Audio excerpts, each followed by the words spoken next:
I'm so glad I have so much love in here. Thank you for that. Good morning, family. It's good to be up here. I'm really honored to be here, and thank you for the invitation to stand here and talk about some really difficult things. And so what I'm going to be here talking about is the impact of structural racism. And being a Black woman, a proud Black woman, I have to tell you that some of what you're going to hear may be a little uncomfortable. And what I want you to do if you're feeling uncomfortable is to lean into that and to ask yourself, why am I feeling a little bit uncomfortable right now? Fair enough? All right. I'm glad we are all on the same page this early in the morning. So I shared with a handful of people here that my mother passed away last Friday. And she must have gotten on the plane with me because the first person that I met when I was registering was a woman named Miss Mary. I don't know where she is right now. There she is. I didn't tell this to Miss Mary, but my mother's name is Mary. And so shortly after meeting Miss Mary, the Spirit told me that I needed to kind of lean out of some of these slides and lead into what the Spirit was telling me to do. And so I did something that I never do, and those of you that know me know that I never do this. I asked permission of Mr. Rutherford to lean out of those slides a little bit because I thought it was really important that we put faces and voices to the numbers. And so I didn't want to sit here and just provide you with data without the faces and the voices behind them. So if I did this entire presentation, it would be a full day workshop. Not that I'm aiming for that for the next Faces and Voices conference, but you get the point. So I want to share why it's important to move beyond the numbers and to place the faces and the voices to the data that I'm about to share with you. It's because this is about the people that we serve, right? For me, it's about Mr. Smart and Miss Joyce and Miss Jerry and Mr. Bancroft, right? It's about Mr. Moses, whom I met, and Kristen was there. I met this gentleman as I was doing some boots to the ground work in the park near my office, and he was out and openly consuming crack. But the next day, he beat me into the pillars before I got there. And so it's about him, and he is the reason that I stand here today. He said to me, you know, this is the first time, as he was in the pillars, he said, this is the first time that I have been in Harlem this long and not gotten high. He said that this was the first time in months that I looked at myself in the mirror. That's harm reduction too. So I want you to be able to embrace what I'm saying, to understand that complementary and alternative forms of medicine serve as harm reduction. When you are opening the doors and providing a safe space, that's harm reduction. So, I digress from my notes. They told me there was a clicker up here, and forgive me if I'm not familiar with how to advance some slides as of yet. So my work is really rooted in the attainment of recovery capital. How many of you know what recovery capital is? Oh, good, you're gonna make my life really easy up here today. But I hope that you also learned some new things about the tenets of recovery capital. So this is what I want you to do. Can we do a little participatory action right now? Fantastic. For the next 15 seconds, I want you to close your eyes. And for the next 15 seconds, I want you to put a black face to your who, what, where, when, and why. Is it your black face? Is it that of a mother, a father, a brother, a sister, a child, an uncle, a neighbor, a sibling, or someone who may not be here to show their face and to use their voice to tell their own story? Now, open your eyes. And if you couldn't find a black face to focus on, I want you to focus on mine. Because my black face and my black voice represents the black faces and black voices of people who you may yet to meet, but still are need in your service. You see, I come from a long line of people with a history of fighting for the right to have their black faces seen and their black voices heard, and I have a privilege here today. I have the privilege of standing up here and being a black face and a black voice for you to see and for you to lean into. It's not a she thing or a he thing or a me thing, it's a we thing. And so I need all of you to do this work.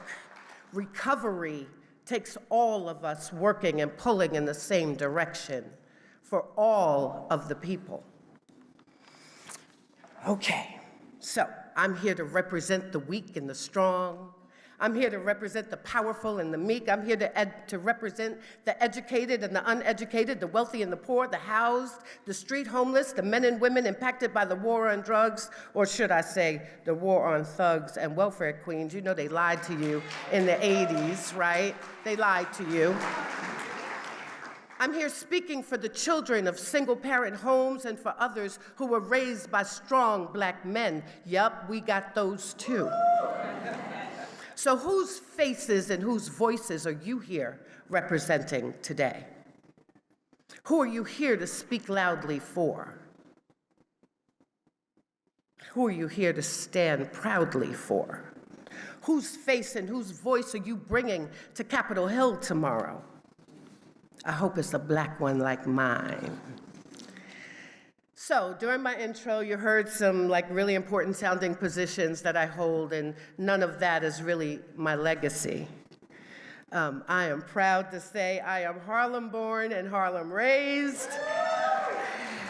And with that said, this Harlem girl is going to use some bad words. Not four-letter words, Phil Rutherford, but bad words like critical race theory, CRT. You know that one? It's been weaponized, so I'm going to give you a brief 30-second overview so that you can walk out of here educated when someone talks about that bad word. You can say, nope, it's not that. I learned about what that is. You can walk out of here a little smarter than you were before you came into the doors. I'm going to use a bad word like political determinants of health. Right, Mr. Del Vecchio? Where'd he go? So professionally, yeah, I'm a social worker, I'm a preventionist, I'm a recovery specialist, a harm reductionist, but I am a racial disparities disruptor and a qualitative researcher. I'm a conduit for black people to speak to those who can change the political determinants of health. You have the power, too, to be a racial disparities disruptor. So we aim through this work to close some of the health gaps. If you don't know what they are, I'm about to tell you those, too. The wealth gaps, we're all familiar with the fact that black people do not have the same attainment of wealth as those of the general population, right? Am I by myself up here? Okay, just checking to make sure that we're all on the same page.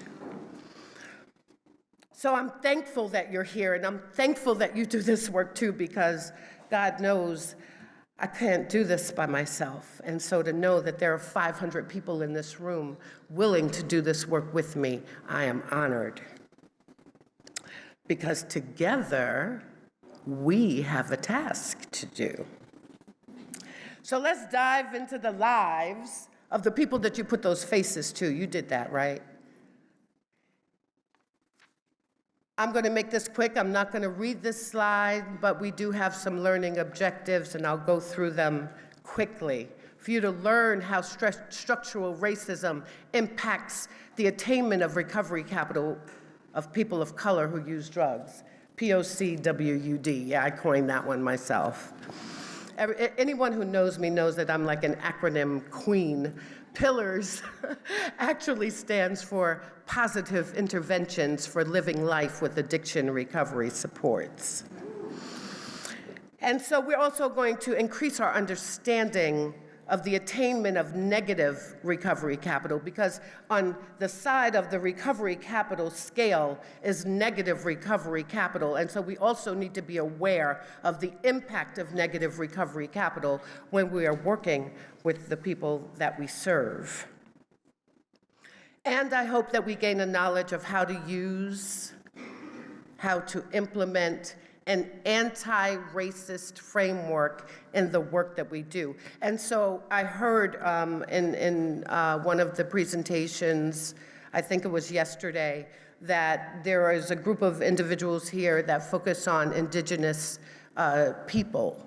And so if you can't put a black face, put an indigenous face to this anti-racist framework that we're about to talk about.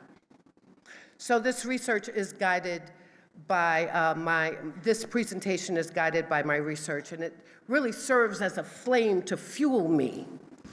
And so the aim is that you too leave with a little more fire in your belly to be better racism disruptors, to do better anti-racist work, and to fight harder to address the negative impacts of political determinants of health on people who use drugs and those with a history of use. I have a history of use. I don't use the term long-term recovery because I only have 24 hours.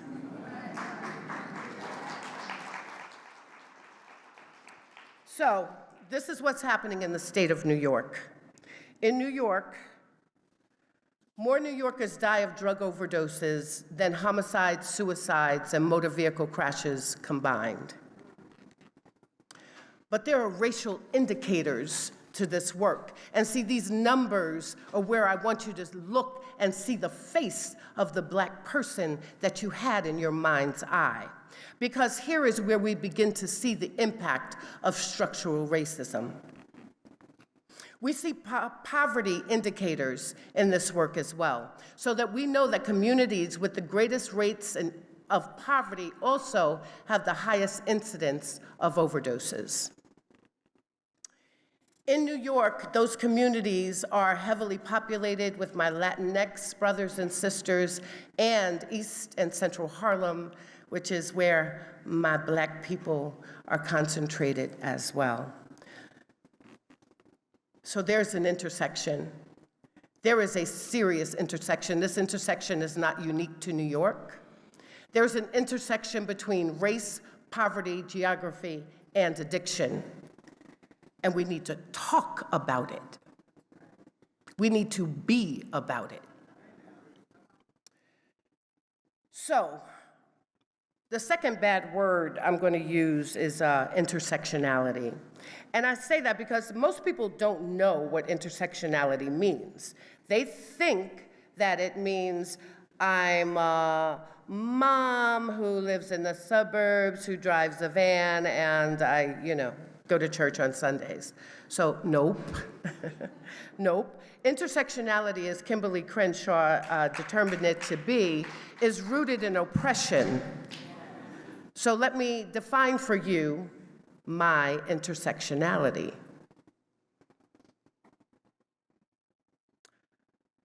I am a black woman. You got race and gender rooted in oppression, right? I see some heads shaking, yes. I'm glad you're with me. Your feedback is important because if I think that you don't understand, I'm gonna take about 20 more minutes to explain it to you.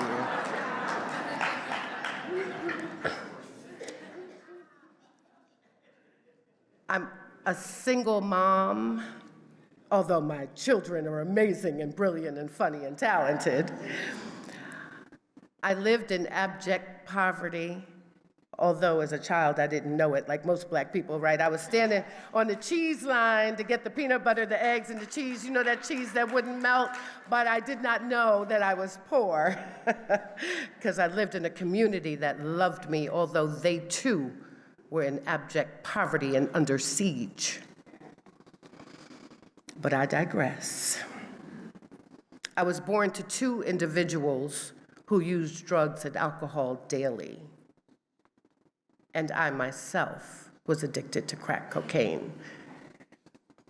So as I started to do this research on this structural racism, and as I began to dive into the lives of the faces and the voices and the people who were sharing with me, I really had to take a step back because I realized that I am them and they are me.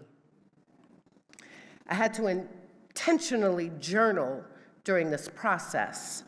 So if you're uncomfortable when I begin to go through this work, I want you to be intentional, lean into it, think about the why, journal if you have to, because there's something more than the data that is making you uncomfortable. And I had to work through my own biases, as you may have to yourself, as best I could. But the anger continuously popped up, especially as I look at the slide. Because the slide is evidence, as a researcher, evidence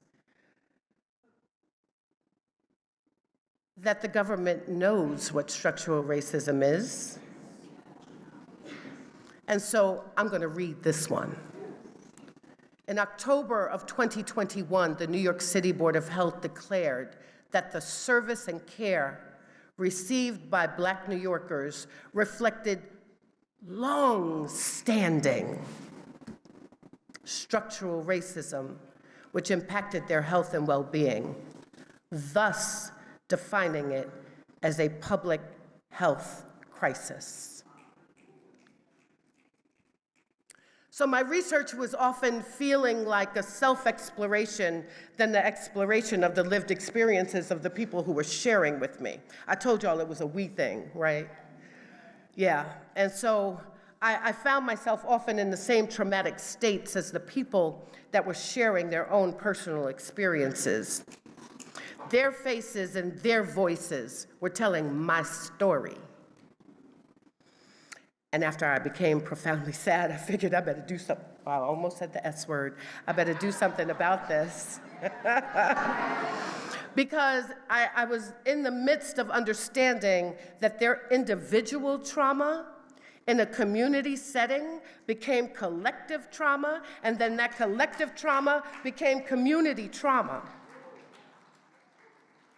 And it was caused by long-standing structural racism, thus defined as a public health crisis. So I needed to be an active change agent. Are you willing to be active change agents with me? Okay. And so I needed to be an active change agent to address the physical, the psychological, the emotional, and spiritual wounds inflicted upon my people and inflicted upon me. We must be willing to openly address what's been termed unintentional, right, Mr. Del Vecchio, unintentional oppression and marginalization. But we know the intent, it's not unintentional. The government just told us it was not unintentional, and they are acutely aware.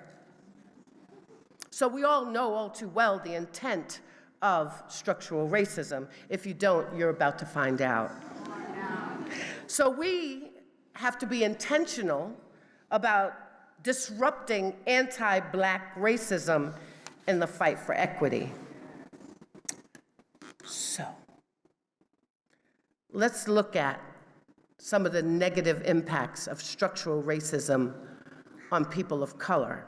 And this is, when I originally created this slide, it was specific for New York, but insert New Orleans, insert Chicago, insert Texas, insert California. Anybody else want to name their state? Insert Florida, insert Kentucky, insert Kansas City, insert Washington, D.C.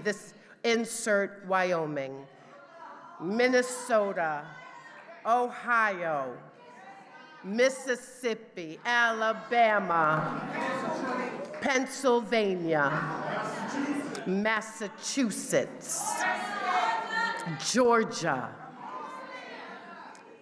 I said New Orleans first. I heard you over there. She obviously wasn't listening when I called her out. Chicago, Chi-Town, Memphis. You just got the whole country up in here, Phil Rutherford. Insert self here.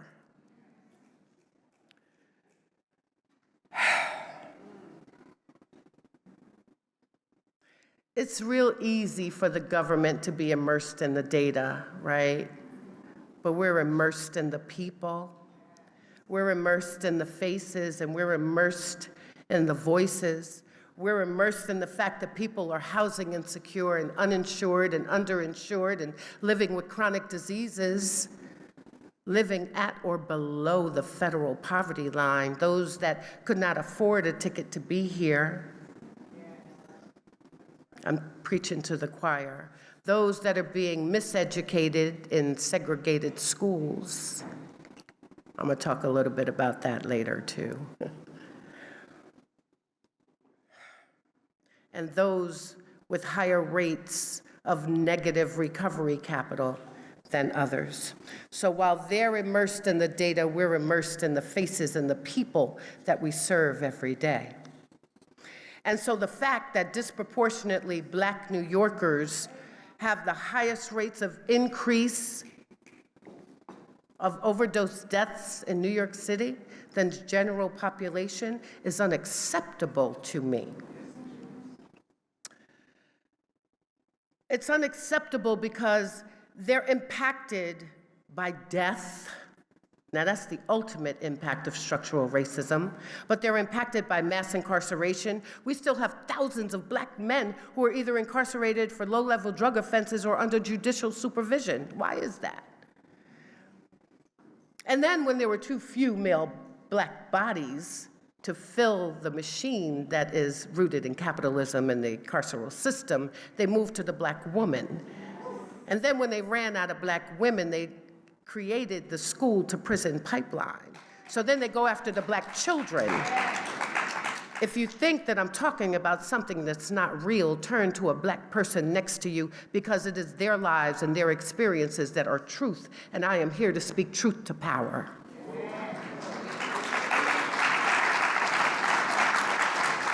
And what I want you to understand is that this is intentional because it is built to uphold white privilege. It's okay to have white privilege, but not at the expense of Black bodies.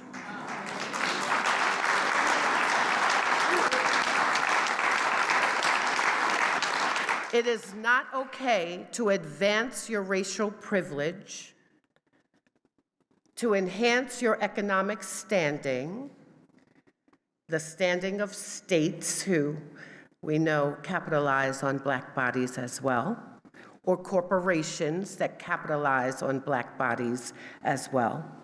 So it is our job to reduce these disparities. Structural racism accounts for the fact that affordable housing is almost non-existent in this country and being replaced by high rises and higher rents.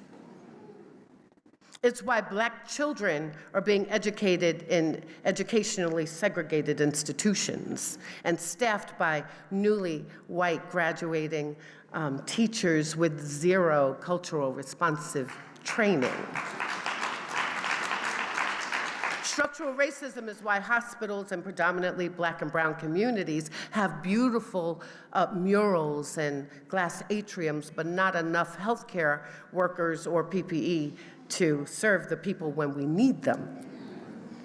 It's why Black people living in concentrated poverty were more likely to die from COVID, hypertension, maternal mortality rates are higher than any other race, cardiovascular diseases, cancer, and any other malady that you can think of. That is structural racism on the Black body. Structural racism is why New York City Housing Authority, and I think New York is the only state left with state-run public housing, which once was a refuge for low-income families, has been abandoned by our government. That's structural racism. And being sold off piecemeal to private developers. Public housing, which once was a refuge, is now contributing to our deaths with peeling lead paints, poor plumbing, rodents, heatless, and with community centers without childcare. So that's structural racism. Structural racism is the #1 contributor to community trauma, and it's disproportionately impacted Black people at higher rates and at higher incidence than any other race of people in this country. So on this, can we agree? Yes? Okay. So I'm glad we agree on that, because I need your agreement to move further when I talk about critical race theory, because we've already agreed on what structural racism is, right? Okay, great. So this concentrated assault on Black people in the form of structural racism is because our political system still has a war on the poor. So since we agree about the impact of structural racism, now let me give you a 1-minute brief on what critical race theory is. CRT, that bad word, that's the first bad word I'm gonna use. Not gonna be the last. So it's a framework to understand. We're all about learning in here, right? Okay, so it's a framework to understand how power, like the government, like structural systems, power, are used for social controls, like mass incarceration. Yes, are we understanding what I'm saying? Because if you're not, raise your hand and I will do a deeper dive than a 30-second quick brief on what critical race theory is. It is no longer a bad word. I want to demystify it for you. Critical race theory helps you understand biological racism. Do we know what that is? I didn't hear everybody say yes, so good. I'm going to tell you what it is. I am so out of order on these slides, and I hope you're okay with that. You all right. Thank you. So, biological racism showed up in the form of the Tuskegee experiments. If you don't know what that is when Black bodies, Black men, Black soldiers were intentionally either given syphilis or had it and were not given the cure, the antidote for it, because they wanted to see over time the impact of syphilis on the body. They did not do this with white soldiers. They did this with Black soldiers. And so Black men were used for scientific experimentation, that is biological warfare. Critical race theory helps us to understand that.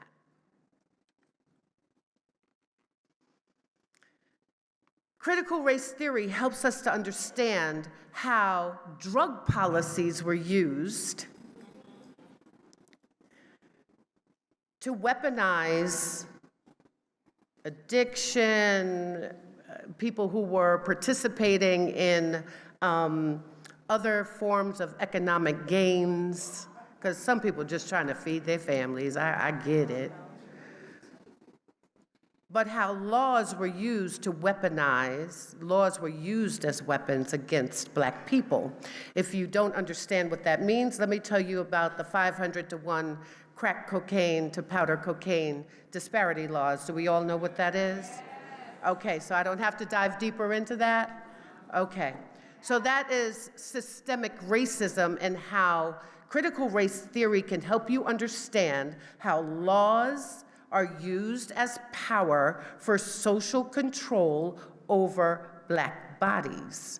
It's just a framework to understand. So I hope that when you leave here and somebody says, ooh, critical race theory, we don't want any of that, it's just a way to understand something. I guess those are the same people that don't want books in the schools either, right?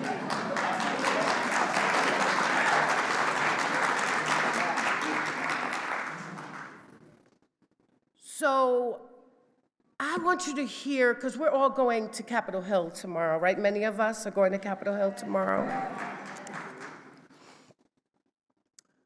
I don't want you to think that my voice is the only voice, because my voice is rooted in research up here today. And I had the honor and the privilege of conducting I am a qualitative researcher. Like, you can look at numbers all day long, but I want to know why, who, when, where. My mama used to call me nosy, but I guess it came to serve me well. So here are the voices and what the people on the ground are asking you to say when you are in front of those representatives. Tell the policymakers to look at the ramifications of policies on our second and third generation of children. Until we, meaning Black people, are in a position of power, nothing will change. So you're going to have to be that voice of power up on the Hill, because we are all seeking change. Tell them to distribute enough resources to support our own ability to organize our communities. We're not looking for handouts. These are the things that I think are important in recovery. So specific to recovery. Tell the government we want preventive measures so we don't have to heal, because more of us have been prevented from the disease of addiction.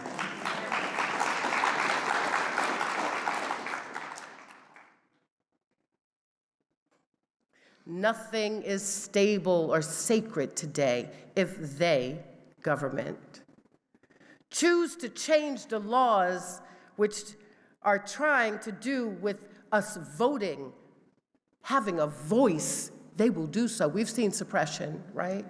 So they need you. I need you. We need you. Let's talk about the laws and the harms that have been done to Black people.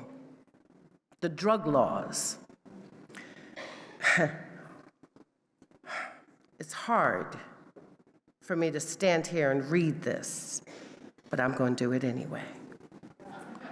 So, Ehrlichman, we know who Ehrlichman is? How many too young to know who Ehrlichman is? I'm not even mad about you lifting up your youngness. Ehrlichman was an assistant to President Nixon. You know who Nixon? Okay. I assume nothing. Ehrlichman said, you want to know what this was really about? Nixon had two enemies, the anti-war left and Black people. We knew that we couldn't make it illegal to be either, against the war or black. But by getting the public to associate the hippies with marijuana and the blacks with heroin, and then criminalizing both heavily, we could disrupt those communities. But here's the point.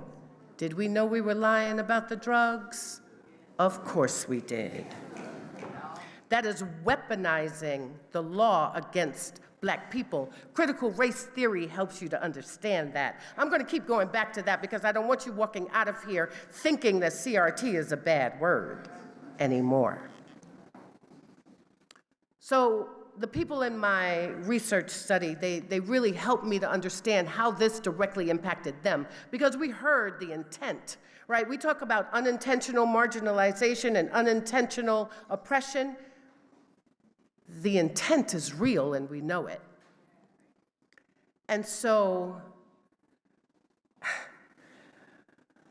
I love when Solomon says, there's this certain thing called white privilege, and even the poorest of white people feel that they're better off than the richest black person because the system supports them to think that way.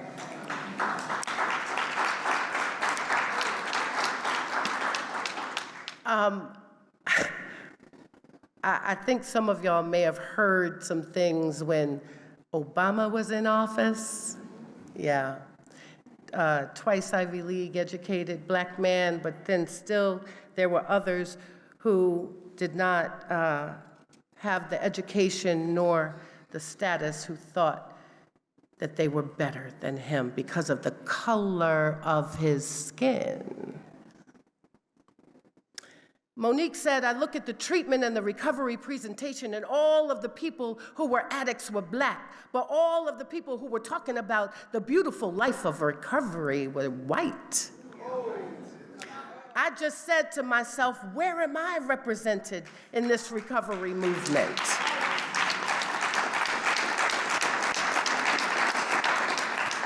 This is the media being used to inform your thoughts about black people.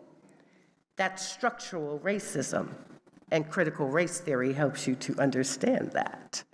Every time I look at the commercial and all the successful people are white and smart, and all of the people that are having problems and criminals are black, you begin to believe it and ask yourself the question, are they smarter than us?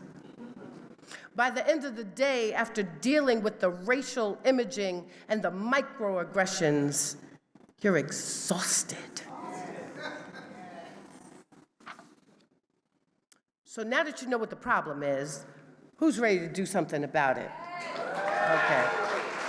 All right, good, because I didn't just want to stand up here and give you a boatload of problems, but I wanted to frame it for you in critical race theory. I framed it for you.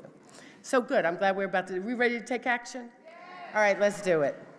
So there's a thing called an anti-racist framework that you can implement in your RCOs, that you can implement in your daily conversations.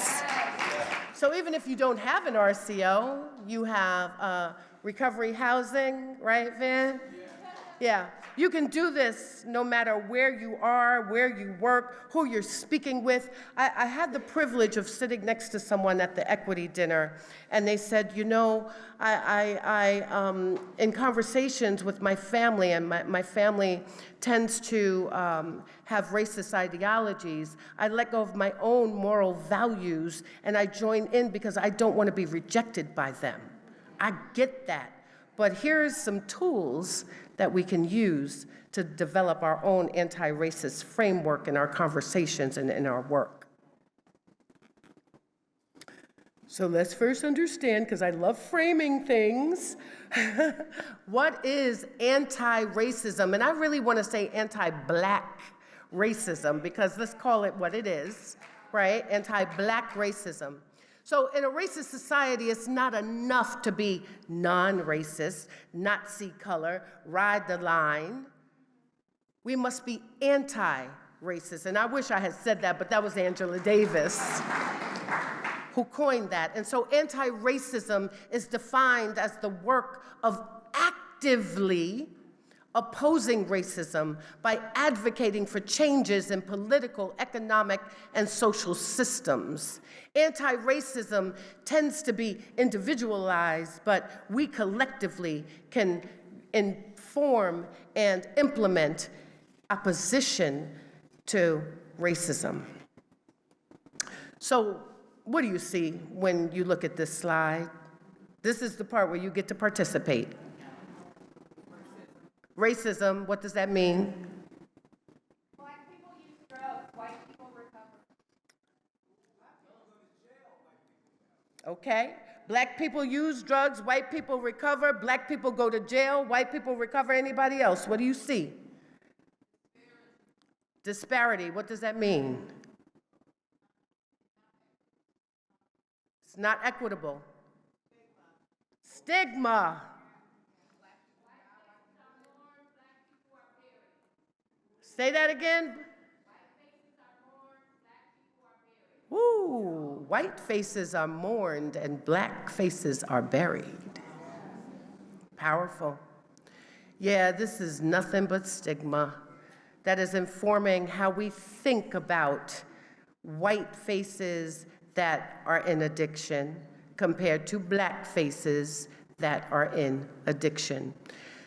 One of these was in Stat in 2016, the other in Rolling Stone. But this is just a small snippet of what we are faced with every day when we see black faces compared to white faces. So stigma, somebody yelled out stigma, and you are absolutely correct. Stigma prevents people of color who use drugs from accessing care. Stigma really prevents everybody, but since I'm talking about black people, I'm just going to lean into the black part. It's a major barrier to help-seeking behavior.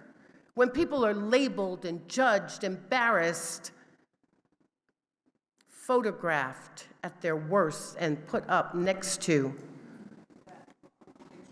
people in their best. That part. Absolutely, it's microaggressions. It's not even subliminal messaging. It's messaging loud and clear. So, what's harm reduction? Harm reduction, anybody? Anybody? I thought I was among some warriors in here. Finding the person in the addiction and building up their self-worth. Love it.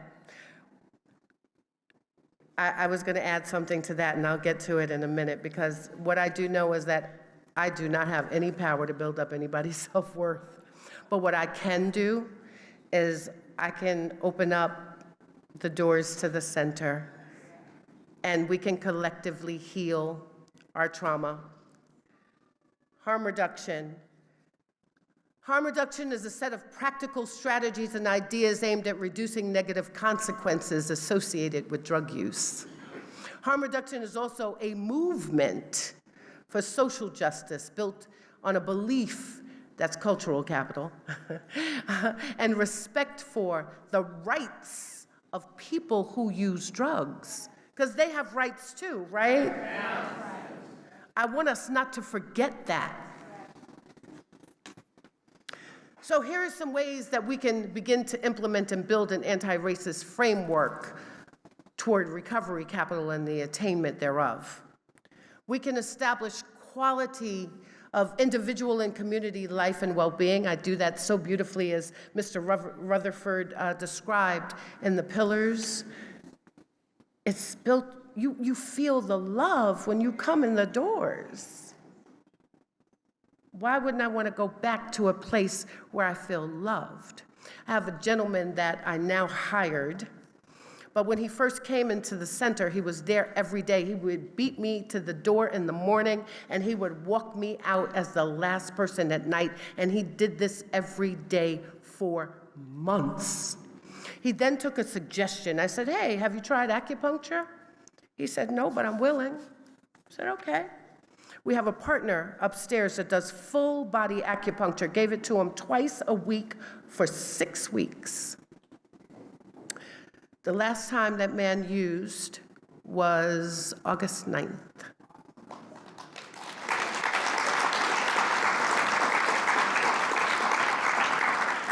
And he pours into me every day. There is nothing that I can do for him. He pours into me. This man just became my 4th full-time employee, providing quality of life, opening a door to capital.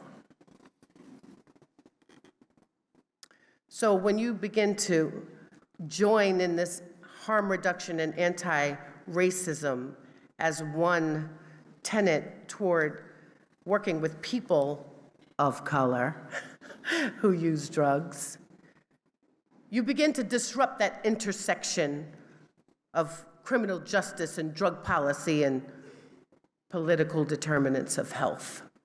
You begin to disrupt the policies that have contributed to the negative recovery capital of people of color who use drugs. Andre Lorde said there's no such thing as a single issue struggle because we do not live single issue lives. I talked about my intersectionality, right? Understand that these multiple pathways are important because people are complex.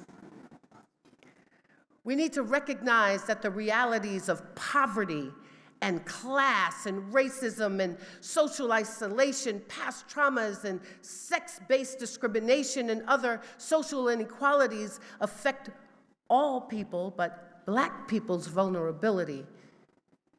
They're already marginalized. We saw it in the last 20 slides. So how can we ensure that those people who use drugs and those with a history of drug use, like me, have a real voice in the creation of programs and policies at your RCOs? They should be the ones driving the bus. You are just a passenger and the conduit to opening the doors. I am but a servant. I need to help you understand the importance of affirming people of color, affirming them, understanding that the narratives that they are bringing to you are rooted in their reality. You don't get to judge or decide what is real. They are telling you so.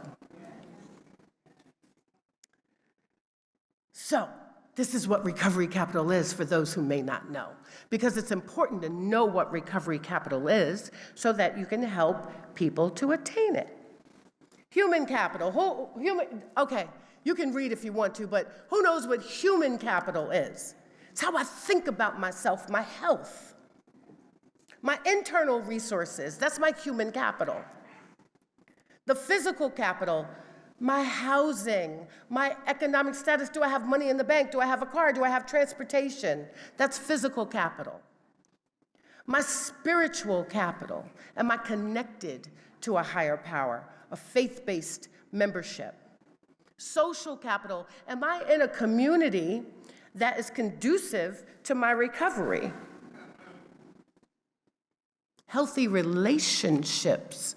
And so the reason why I want you to see this is because I want to draw some direct connections to you as to how you can help people to attain capital based on what they say is important to them as they decide they want to put together their recovery plans. How many people here help individuals put together recovery plans? Okay, good. I'm glad I'm talking to the choir. Cultural capital, community norms. How is that supportive or not of an individual's recovery? I can tell you that my RCO is in a community that has a lot of public use. So I have to be very conscious of that. How many people actually get out of the doors and walk the communities that they're serving? So I'm saddened that I don't see every hand up. I'm sad that I don't see every hand up. And so for those that have not yet had an ability to get outside of their doors and walk the community to understand where they are, drive the community. If you're in a rural area, I need you to do that. The people you serve need you to do that, because this is what I tell doctors in my community. You cannot sit here and wait for people to come into you. You have got to get up out of this hospital and go and serve the people where they live. And so you need to do that. Why are you doing this work if you don't know who you're working for? So with every part of recovery capital, you'll see at the bottom, there is negative recovery capital. These are just few examples of what negative recovery capital looks and feels like.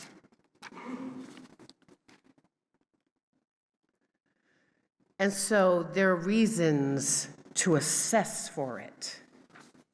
Because if an individual tells you, I am a person who uses drugs, but my recovery means that I have a relationship with my child, that is, guess what? Social capital. And they have a right to that. If they tell you, I'm not ready to stop using yet, but I want housing. Thank you. I was hoping that somebody was going to scream it out. If they tell you, I want to go back to school. Thank you. I'm so glad. Jeopardy.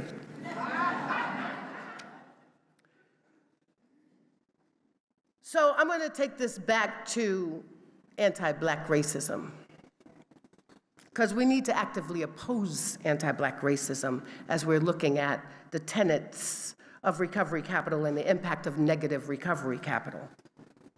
We need to advocate for the changes in the political, economic, social systems that impact the attainment of recovery capital.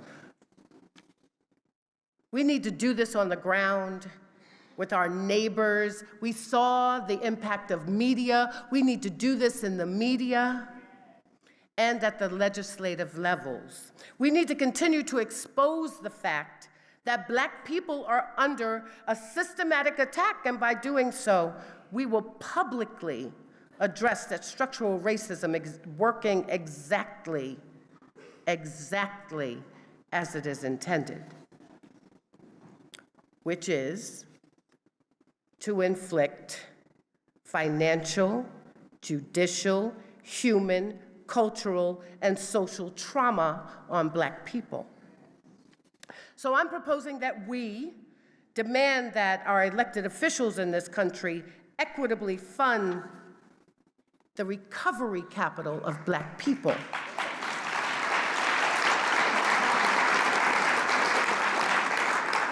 As we, Black people, determine them to be, not as they, the government, thinks that they are or that they should be, because that top-down approach just does not work. It's the proliferation of structural racism that prevents Black people from the attainment not just of their recovery capital, but of their human rights.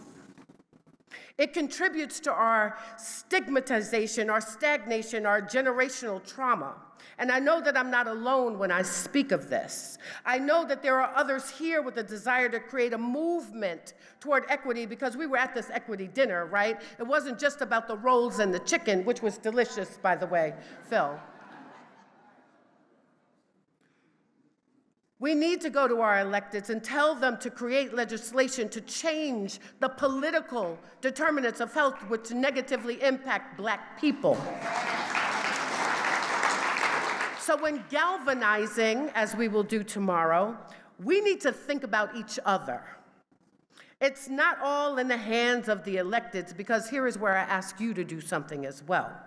See, these are things that you can do. We talked about this anti-racist framework, because you too may need to dismantle your own biases and that of others in your circle when talking about Black people.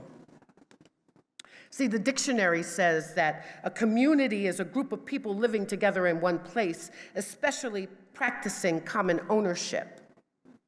We own this recovery movement? Yeah. Okay. So you may be asking what type of common ownership that we have. This recovery movement is one of them. We have common ownership over this, don't we?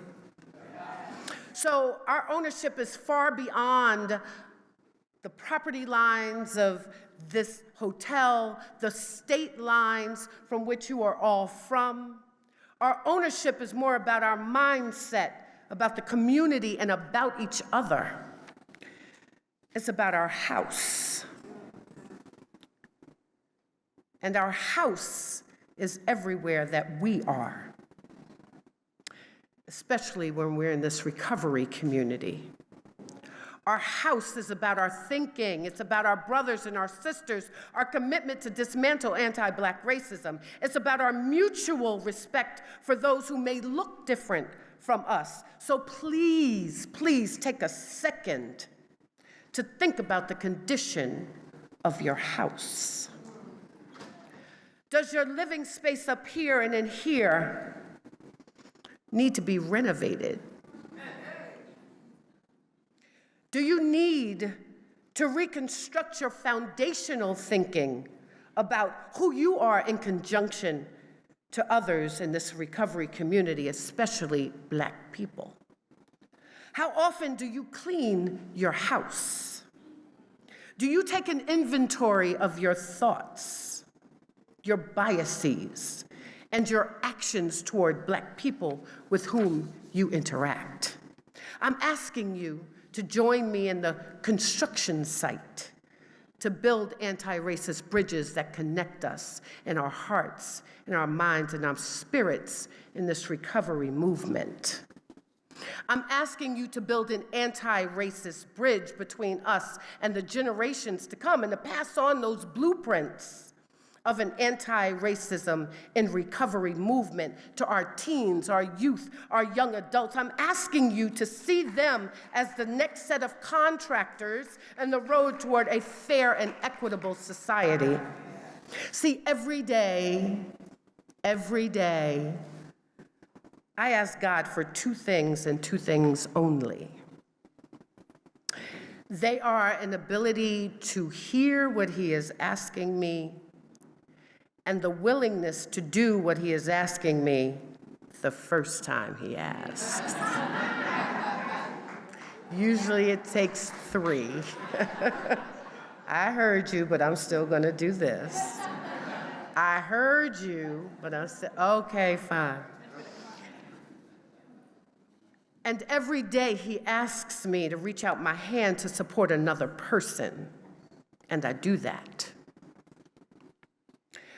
I walk hand in hand and people in the parks that are smoking crack,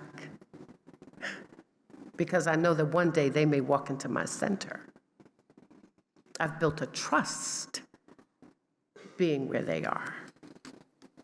I convene doctors and clergy and politicians and community partners and my friends to bridge these gaps in services and health and wealth so that I can help others to prosper, to attain their human rights, their recovery capital.